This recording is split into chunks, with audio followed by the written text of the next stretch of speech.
Yes, I am. I was born and raised in Belleville. It was a very quiet town, had very little crime in it at the time. I don't know of much exciting things that happened in it, because in my time too, during the daytime, you didn't see much traffic on the roads in Belleville because most people were at work then. So therefore there wasn't much activity in Belleville. It was kind of an isolated neighborhood. Where we moved in, we built the house there, and we moved in there in 1935. And there wasn't no utilities out to that area of Belleville. That was on the east end of Belleville, at the very east end. So the utilities didn't come till later on, and that was just when I was just very small. It was a small house on a 25-foot lot at that time. And as time went by, my parents bought more lots alongside of it, so we had a larger yard then. But behind our house, there was nothing but big open field. The one road that was supposed to go through there hadn't been through there yet, so that was our playground when we grew up. Well, my mother stayed home and took care of all. There was 6 of us brothers and sisters. And my dad, he worked in the stove foundries in Belleville, which were very popular at that time. And they were good parents. It took me a long time to grow up to realize that I had good parents. So they were born in Belleville?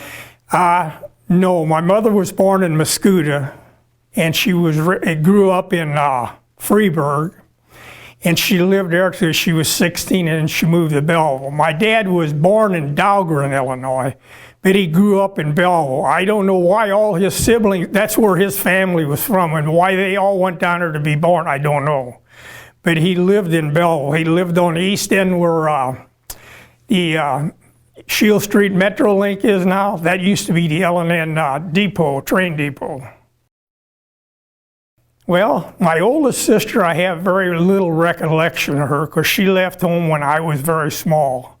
She enlisted in the Navy during World War II. And I just knew I had a big sister because I heard her talked about a lot. And then my other oldest brother, I have some recollection of him, but he went in the Navy too when I was small. And then my other brother, him and I were very close together. They're 7 years apart in our age, but he was the one I looked up to when I was growing up. He would do things for me. And then my middle sister, I have a lot of recollections of her, but we didn't do much together, her and I. Then my youngest sister, which is younger than me, her and I done a lot together because there was 2 years difference in our age. So we played a lot when we was little. Christmas, we didn't have a Christmas dinner. The thing I remember most about Christmas is we never got much sweet stuff, but at Christmas, we always got a lot of candy. My dad liked sweets, so we got a lot of candy and we got a lot of nuts. And that was the highlight of our Christmas at that time. Not in a sense that we went any place for a long time, but my grandparents on my dad's side, when my grandfather retired, they moved to a small town on the other side of Mount Vernon called Dahlgren, and that's where they lived, and we used to go down there about twice a year and visit with them for maybe 3 or 4 days at a time, but that would be probably our vacation. On my mother's side, I have very little recollection of my grandfather because he passed away when I was 6. And my grandmother, we visit her often in Belleville, and then the last place she lived was pretty close to me, and I can remember being small and riding my bicycle over there and her making me a bologna and tomato sandwich. And when I got older, I got to thinking, my grandmother probably didn't have that to give me because that probably took away from her food.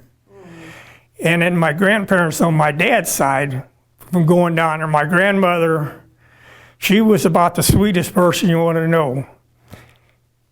She lived to be just shy of 112 years old.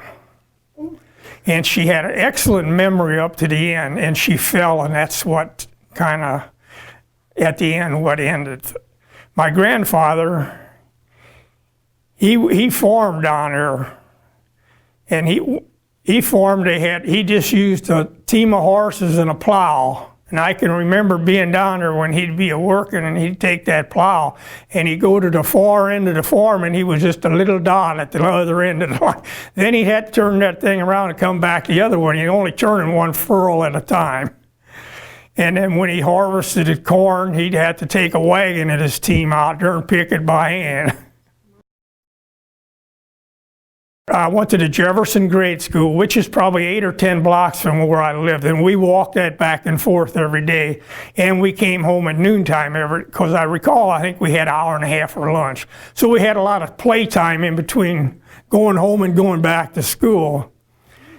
And my recollection there is every morning in warm weather, we would go out on the corner where the flag was and pledge allegiance to the flag in the morning. And then when we called us into school, the principal, Miss Hemmer, she'd ring the big old handbell.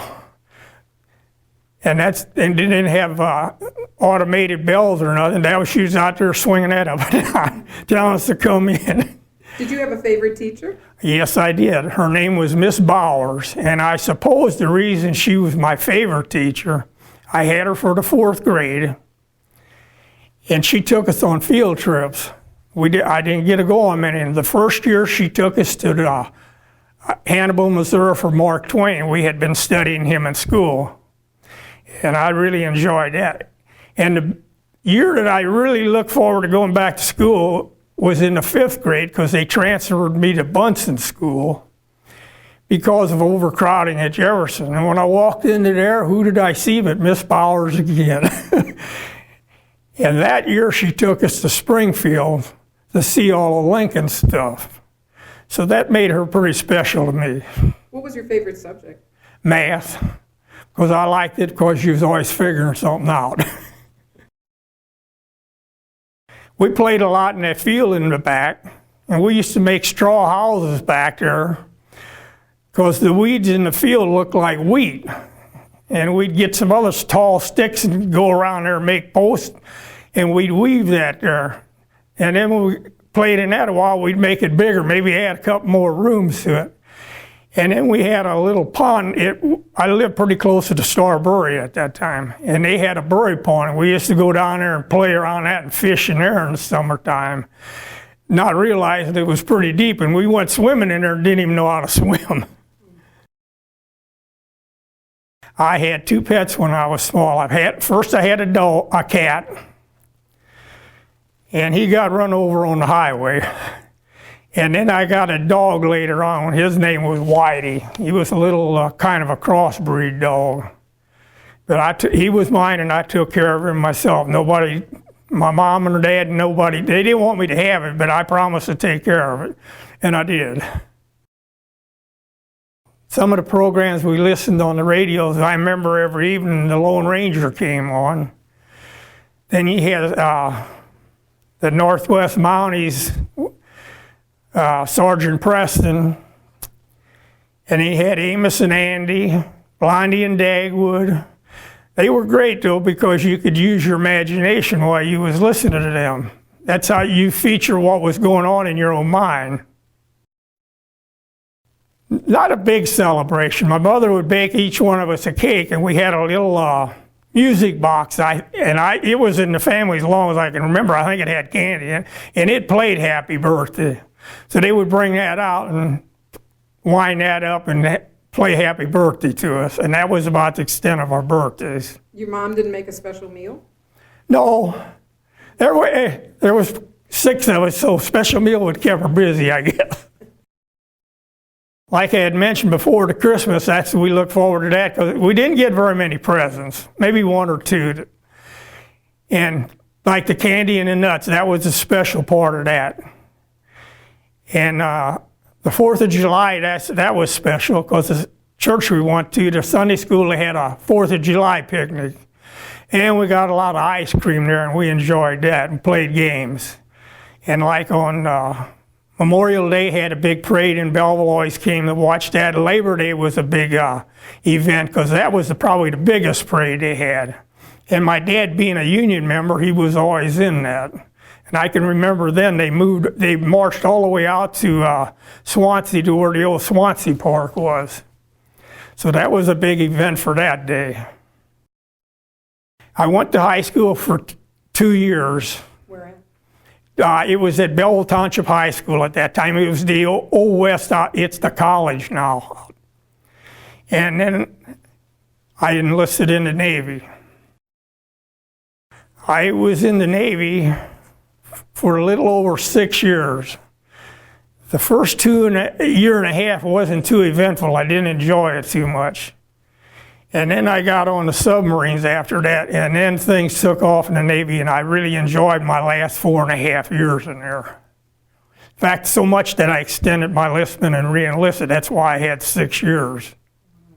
And I done a lot of extensive traveling in there. I made 4 trips overseas on them, because they was generous with us when if one boat was going over and there was somebody married and they want to exchange with somebody that wasn't married, we was allowed to do that so they could stay here with her.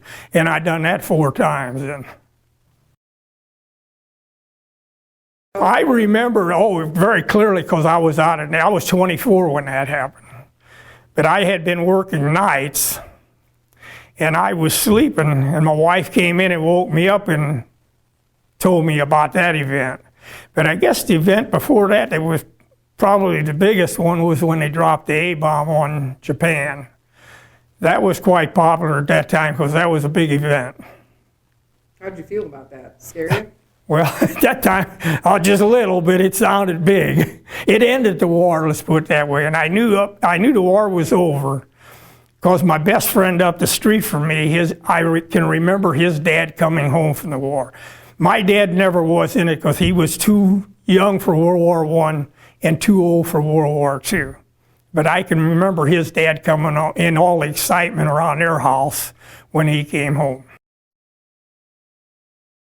I met her through her brother. Her brother was married to my brother's wife's cousin. And they introduced us. And at that time, she was divorced and had a small daughter. But when I met her, I knew I had a special woman there. And we only got to spend 12.5 years together because she passed away. It was a small one. It was just family members that were involved in it. I've got 2 daughters. I've got Tina, right now she's 51. My youngest daughter, Teresa, she's 48. And they turned out to be very fine daughters. Do they have children? My youngest one, she's got 2 sons, the oldest grandson and the youngest grandson. And my oldest daughter's got 1 son. And they're all 3 going to college right now. Do you get to see them very often? Oh, quite often. And when they grew up, they spent a lot of time at my house. They enjoyed coming over and spending the evenings with me. In fact, if I wouldn't put a stop to it, they'd come over every weekend. And I kind of talked them in about maybe every 2 or 3 weekends come over. I probably enjoyed, till my wife passed away, I enjoyed being a parent. But after that, things got kind of hectic. There was a lot to take care of. So I really enjoyed my 3. I've made up my mind I was going to enjoy them guys, and I did. All the good times we had together. I always had things planned for them when they came over. We baked cookies. We cooked homemade candy. I had projects for them to do. If I seen something laying along the road, somebody throwed it out, I took it home for them to tear apart and work on. So they kept busy. There was just kind of menial jobs up until I went in the Navy. They was just maybe like right now with your fast food restaurants. They weren't nothing that you could make much money at. I guess the earliest thing I think of making money is they had a scrap house down where they collect scrap paper, and we'd go around and collect that up for about a week, and a couple of us maybe make a quarter or half a dollar a piece on it. But then there was a few other jobs I had. I had a paper route. That's when the kids used to deliver papers in the evening.